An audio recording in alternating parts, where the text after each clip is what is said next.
静かに目を閉じて、ゆっくり息を吸って、ゆっくり吐いてください。体の力が抜けて、心が少しずつ静かになっていきます。あなたは今まだ国の形が決まっていなかった遠い昔の世界にいます。そこに生まれた神が雷と剣の力を持つ神、竹三日月の命です。竹三日月の命には父と母がいます。神話の中で語られている父はイザナギの命、この世界を作った創造の神です。母ははっきり一柱に決まっていませんが、多くの神話解釈では雷の神の系統に連なる存在、イザナミの命の血を引く系とされています。つまり竹三日月の命はただの武神ではなく、創造神の血を引く神の子、世界を生んだ神の流れを受け継ぐ存在なのです。兄弟神、系統神として語られるのが仏主の命、剣と秩序の神で竹三日月の命とともに国譲り神話に現れます。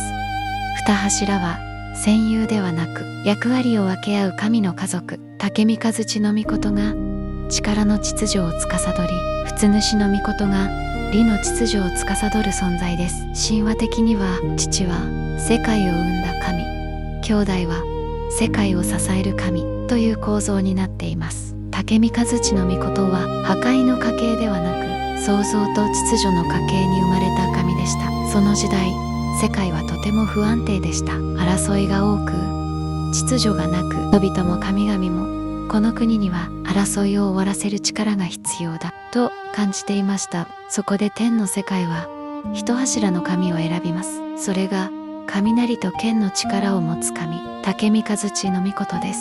竹三日月の命は破壊の神ではありません。戦うための神でもありません。世界に秩序を作り、争いを終わらせるための神でした。国譲りの神話では力でねじ伏せるのではなく、神としての存在そのもので世界の流れを変えました。剣はありましたが、それは戦うための剣ではなく秩序の象徴でした。国譲りが終わった後、竹三日月の命はすぐに都へ行ったわけではありません。神は東の守りの要の地に静まります。それが鹿島神宮の地です。東は外の世界とつながる入り口の方向、異なる力や混乱が入りやすい場所だから、そこに最強の秩序の神が置かれました。つまり鹿島とは国を外側から守る結界の場所、竹三日月の命は国の門番として国の入り口に立ち続けていた神だったのです。時が流れ、人の世界は少しずつ安定し、国という形が整い、都を作る時代がやってきます。人々は考えました。国の中心には武力の神ではなく秩序と守護の神が必要だと。そこで選ばれた場所が奈良でした。奈良は山に囲まれ、水があり、土地が安定し、自然と人が調和しやすい場所、風水的にも霊的にも国の中心にふさわしい地でした。争いの地ではなく調和の地だったのです。だから都は奈良になりました。そしてその中心を守る神として再び選ばれたのが竹三日月の命でした。でも神はもう武神としては来ませんでした。雷の神としても来ませんでした。守護の神として来ることを選びます。その時一緒に奈良に行く動物を選んだのが一頭の白い鹿でした。強さの象徴ではなく優しさの象徴、争わない命、静かな存在。白い鹿は神を背に乗せ、山を越え森を抜け三坂山へと向かいます。雷は落ちず、剣は抜かれず、世界はとても静かでした。竹三日月の命は戦う神としてではなく守る神としてこの地に降り立ったのです。ここに春日大社が生まれました。だから春日大社は勝利の神社ではありません。戦いの神社でもありません。国を静かに守り続けるための神社なのです。鹿は神を運んだ存在です。だから鹿は神の使いになりました。鹿はただの動物ではなく神がここに来た証、神話がこの地に根付いた証。奈良に鹿がいるのは観光のためではありません。神話が今も生きている証拠なのです。ゆっくり呼吸を続けてください。あなたは今奈良の森の中にいます。空気は柔らかく、光は淡く、音は静かです。遠くから静かな足音が聞こえます。白い鹿がゆっくり近づいてきます。その背には剣も雷も持たない優しい光の存在がいます。竹三日月の御事です。鹿は静かに歩き、森は深くなり、音は遠のき、思考は薄れ、心は緩み、体は重くなり、安心だけが残っていきます。ここは神が戦わず守るために降りた場所。ここは鹿が神話を今も運び続けている場所。あなたは今その静かな守護の中にいます。呼吸は深く、意識はゆっくりと沈み、光は優しく溶け、世界は静まり、あなたはそのまま深く優しい眠りの中へと導かれていきます。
す。